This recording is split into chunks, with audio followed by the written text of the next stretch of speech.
La chaise électrique est une méthode d'exécution redoutable et pourtant un jeune garçon va réussir à vaincre ce terrible engin. Bonjour à tous, dans ce nouvel épisode des Petites Histoires glauques et insolites, je vais vous parler de Willie Francis, le garçon qui fut exécuté 2 fois. C'est parti!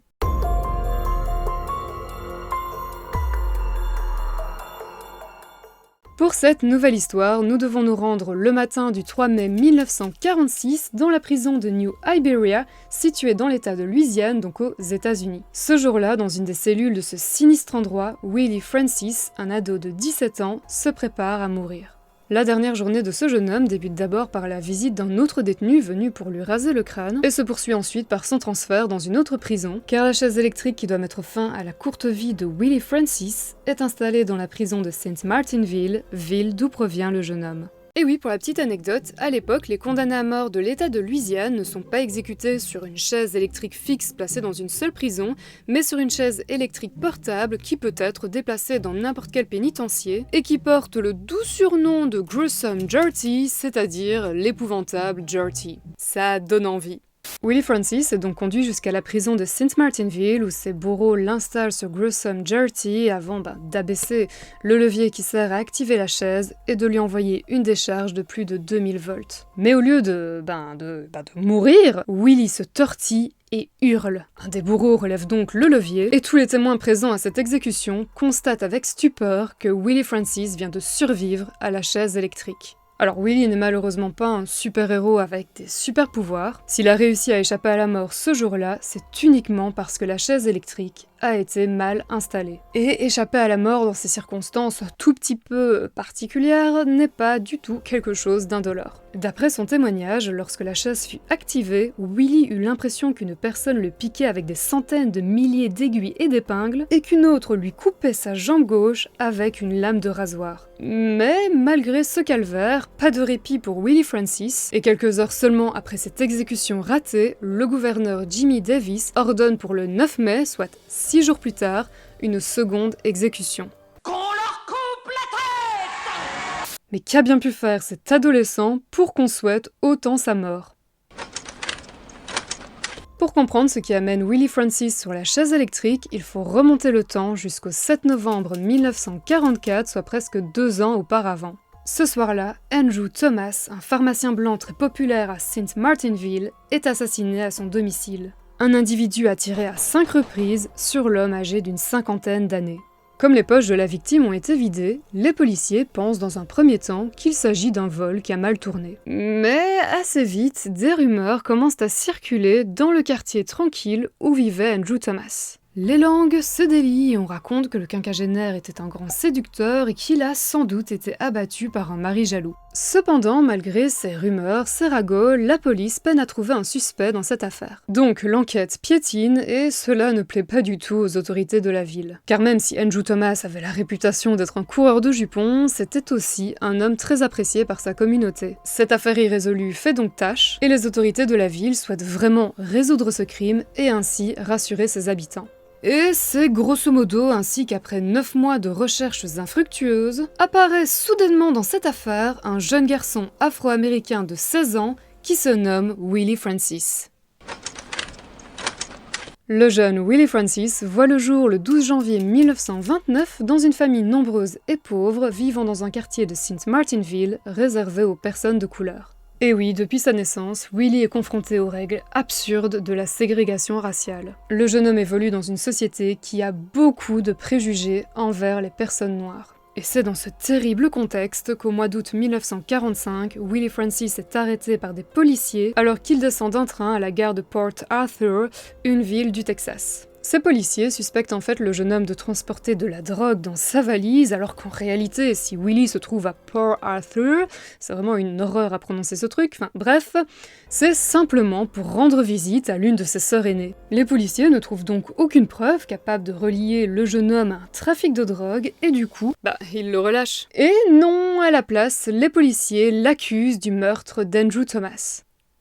Pareil, j'ai aussi un tout petit peu de mal à comprendre, mais apparemment, en fouillant les affaires de Willie Francis, les policiers auraient trouvé le portefeuille d'Andrew Thomas. Mais pourtant, il n'y a aucun lien entre Willie Francis et Andrew Thomas. Ben, justement, c'est ça le gros problème dans notre histoire. Certes, Willie Francis est arrêté dans le Texas, mais tout comme Andrew Thomas, il est originaire de Saint Martinville et ce n'est pas tout. Willie Francis connaissait bien Andrew Thomas puisqu'il avait déjà travaillé pour lui comme livreur. Ouais, mais en même temps, Saint Martinville, ça a l'air tout petit, hein. Je suis sûre qu'à l'époque, tout le monde se connaissait. Peut-être, mais en attendant, Willie Francis est arrêté et il se retrouve à l'âge de 16 ans, sans ses proches et sans avocat, face à des policiers qui l'accusent d'être un meurtrier. Et assez vite, le jeune homme craque face à la pression et confesse par écrit le meurtre d'Andrew Thomas.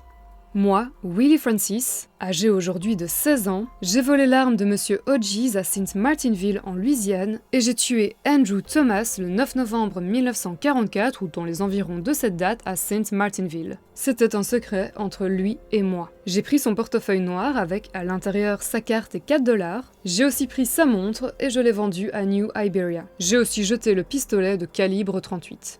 Et le lendemain, Willie Francis rédige une seconde confession. Oui, Willie Francis confesse qu'il a tué Andrew Thomas le 8 novembre 1944. Je me suis rendue chez lui vers 11h30, je me suis cachée derrière son garage environ une demi-heure, et lorsqu'il est sorti de son garage, je lui ai tiré dessus à 5 reprises. C'est tout ce dont je me souviens de cette courte histoire. Alors, il y a plusieurs choses assez curieuses dans ces deux confessions écrites. Tout d'abord, Willie Francis s'en mêle un tout petit peu les pinceaux dans les dates. Il parle dans un premier temps du 9 novembre, puis du 8, alors qu'en réalité, Andrew Thomas a été abattu la nuit du 7 au 8 novembre 1944. Ensuite, d'après Deborah Dino, certaines tournures de phrases sont assez étranges, et pour la chercheuse, une partie de ces confessions semble plutôt dictée par une personne qui s'y connaît en jargon juridique que rédigée uniquement par Willie Francis. Puis, dans la première confession, Willie Francis avoue qu'il a vendu la montre de la victime dans la ville de New Iberia. Sauf que le bijoutier à qui il aurait vendu cette montre ne se souvient pas avoir vu le jeune homme.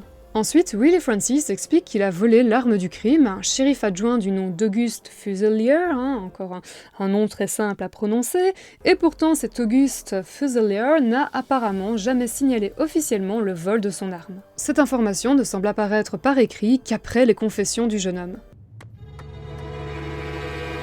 De plus, ce shérif adjoint connaissait bien la victime. Et oui, Auguste Fuselier avait menacé de mort Andrew Thomas car il le suspectait de fréquenter son épouse. That's suspicious. Et enfin, la phrase « c'était un secret entre lui et moi » est aussi un peu bizarre et a soulevé pas mal de théories concernant la véritable relation entre Andrew et Willie. Certains ont émis l'hypothèse qu'Andrew abusait du jeune Willie et que ce dernier l'aurait abattu pour se venger, tandis que d'autres pensent que le « lui » de cette phrase se réfère plutôt au shérif adjoint et que celui-ci se serait servi de Willie pour tuer son rival. Quoi qu'il en soit, après ces confessions, notre pauvre Willie Francis est renvoyé en Louisiane, et le 12 septembre débute son procès, qui est une vaste blague, on va pas se mentir. L'accusation est uniquement basée sur les confessions de l'adolescent, aucun témoin en faveur de Willie n'est appelé à la barre, mais ça, je vous en reparle dans un instant. Et le plus incroyable dans ce procès, c'est que l'arme du crime ainsi que les balles retrouvées au domicile d'Andrew Thomas ne sont pas présentées aux jurés, pour la simple et bonne raison qu'elles ont été perdues lors de leur trajet pour le FBI où elles devaient être analysées. Ça fait beaucoup là, non ? Mais revenons maintenant à ces fameux témoins absents au procès. La nuit du meurtre, Alvin et Ida Van Brocklin, les voisins d'Andrew Thomas, sont réveillés par les bruits de plusieurs coups de feu, et alors qu'Ida regarde à travers sa fenêtre, elle aperçoit une voiture au phare allumé, garée dans l'allée d'Andrew Thomas. Or, notre Willie Francis ne savait apparemment pas conduire et il n'avait pas non plus les moyens financiers de se procurer une voiture. Et donc, le témoignage d'Ida aurait pu aider la défense du jeune homme.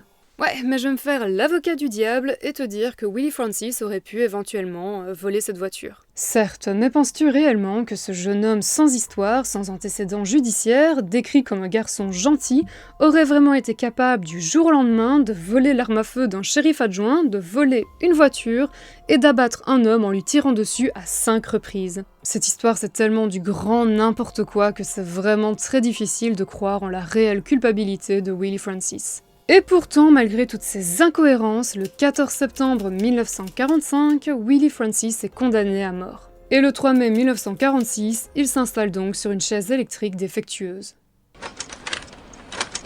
Alors, pourquoi la chaise électrique n'a pas fonctionné correctement ce 3 mai 1946? Tout simplement parce que les personnes qui ont installé la chaise portable ce jour-là étaient ivres. Et oui, en effet, le capitaine Effie Foster et son assistant le détenu Vicente Venetia étaient sous durant toute l'installation de la chaise électrique. People who had one job and failed. La chaise électrique a donc été installée par 2 personnes incompétentes et cela explique la survie douloureuse mais miraculeuse de Willie Francis. Mais au fait, ça vient d'où la chaise électrique ? Hello mes petites gargouilles! Toi aussi tu veux savoir comment fabriquer une chaise électrique? Pour ça, il te faut une jolie chaise en bois et du courant alternatif. Ou continu, ou alternatif. Ou continu, ou alternatif. Ou continu. Je pense que je vais m'en charger. À la fin du 19e siècle, aux États-Unis, a lieu la guerre des courants qui oppose Thomas Edison et George Westinghouse. D'un côté, Thomas Edison prône l'utilisation du courant continu et de l'autre, George Westinghouse prône l'utilisation du courant alternatif. Dans le but de discréditer son concurrent, Thomas Edison commence à raconter que le courant alternatif est dangereux, et afin de prouver ses dires, lors de spectacles publics, il réalise des expériences sur des animaux. À travers ces shows macabres, Edison essaye de convaincre la population américaine que le courant alternatif, donc celui de son concurrent, est dangereux, puisqu'il est capable de tuer des animaux, comme par exemple des éléphants, alors que son courant à lui, donc le courant continu, ne fait que les blesser, donc pas de soucis. Ah, beaucoup de personnes voient en Thomas Edison un grand homme, un génie. Perso, moi je vois juste un cinglé qui torturait de pauvres animaux. En parallèle à cette charmante histoire, l'État de New York cherche une nouvelle méthode d'exécution, moins cruelle et plus humaine, lol, que la pendaison, et commence à s'intéresser à l'électricité pour cette nouvelle méthode, mais ne sait pas quel type de courant choisir. Thomas Edison ne veut absolument pas que son courant continu soit associé à une machine qui tue, et il va donc proposer d'utiliser le courant alternatif. Bien évidemment, George Westinghouse n'a pas non plus envie que son courant soit utilisé pour tuer des gens, et du coup c'est Edison qui va fournir le matériel nécessaire à l'élaboration de la chaise électrique qui fonctionnera donc avec un courant alternatif. Edison va donc engager l'ingénieur Harold P. Brown et le dentiste Alfred Porter Southwick, et après on se demande pourquoi je me méfie des dentistes, pour concevoir la fameuse chaise électrique. Et après plusieurs tests effectués sur des animaux, encore, un condamné à mort est finalement amené sur cette nouvelle invention. Cet homme se nomme William Kemmler, il est âgé de 30 ans et il a été condamné à mort pour le meurtre de son épouse Mathilda. Le 6 août 1890, il est donc placé sur la chaise électrique et vers 7h du matin, le bourreau abaisse le levier. Mais comme pour Willie Francis, l'exécution de William Kemmler ne se passe pas tout à fait comme prévu. Après plusieurs secondes, le bourreau relève le levier, mais William n'est pas mort. L'homme est certes complètement hébété, mais bon, il vient quand même de se manger 1000 volts, mais il est toujours en vie. Du coup, les hommes présents à son exécution décident d'augmenter le nombre de volts et de lui balancer une seconde décharge. Le bourreau abaisse donc une nouvelle fois le levier, et si vous avez vu le film La Ligne Verte, vous savez ce qui arrive lorsqu'une exécution avec une chaise électrique se passe mal. Au lieu de mourir de manière plus humaine et moins cruelle, c'était quand même au départ le but de la chaise électrique, William Kemmler va littéralement cuire de l'intérieur dans une longue et douloureuse agonie. Et malgré ce premier échec, la chaise électrique sera quand même utilisée pendant de très nombreuses années dans plusieurs États américains. D'ailleurs, pour la petite anecdote, à cause de plusieurs autres controverses, la chaise électrique n'est aujourd'hui plus utilisée aux États-Unis. Enfin, pour l'instant, car je lis de plus en plus d'articles assez effrayants qui parlent de réinstaurer cette méthode d'exécution dans certains états, donc voilà. Ouais, mais revenons maintenant sur l'histoire de Willie Francis. Donc Willie Francis échappe à la mort, mais comme je vous l'ai dit un peu plus tôt, un gouverneur fixe une nouvelle date pour une seconde exécution. First time. Le père de Willie, Frederick Francis, part alors à la recherche d'un avocat compétent pour défendre son fils, et il rencontre maître Bertrand de Blanc. Le problème, c'est que Frederick Francis n'a pas d'argent, et désespéré, il propose à de Blanc de travailler pour lui en échange de l'aide qu'il pourrait apporter à son fils. Mais l'avocat refuse. Pour lui, ce qui est arrivé à ce pauvre Willie Francis est tout simplement honteux, et il va défendre le jeune homme sans attendre aucune rémunération de la part de la famille de Willie Francis. Bertrand de Blanc, qui était en plus un ami d'Andrew Thomas, n'est pas forcément un convaincu de l'innocence de Willie Francis, mais il trouve ça inacceptable que le jeune homme soit toujours condamné à mort après avoir souffert le martyre sur une chaise électrique défectueuse installée par 2 hommes saouls. L'avocat va donc se battre pour transformer la condamnation à mort en une peine de prison. Mais après 1 an de combat acharné, la seconde exécution de Willie est finalement fixée à la date du 9 mai 1947. Bertrand de Blanc essaye une fois de plus d'annuler, de reporter cette exécution, mais Willie Francis ne veut plus se battre, il se sent fatigué et prêt à mourir. Et du coup, le 9 mai 1947, à minuit 5, le levier qui sert à activer la chaise électrique est à nouveau baissé pour le jeune homme, et à minuit 10, Willie Francis est déclaré mort. Il avait 18 ans. Et pourtant, même s'il n'avait que 18 ans, Willie Francis n'est pas la plus jeune personne à avoir été exécutée sur une chaise électrique aux États-Unis. En effet, le 16 juin 1944, à Columbia en Caroline du Sud, George Junius Stinney Jr. est exécuté alors qu'il n'est âgé que de 14 ans. L'adolescent avait été accusé à tort du meurtre et du viol de 2 petites filles blanches. Et bien que Stephen King ne l'ait jamais reconnu officiellement, cette histoire est sans doute celle qui l'a inspiré lors de la rédaction de son roman La Ligne verte. À travers cette vidéo, je voulais rendre hommage à Willie Francis, mais aussi à George Junius Stinney Jr. et en fait à toutes les personnes qui ont souffert et ou sont mortes à cause de l'imbécilité de personnes guidées uniquement par leur haine de l'autre. Prenez bien soin de vous et moi je vous dis à très bientôt pour une prochaine vidéo. Ciao!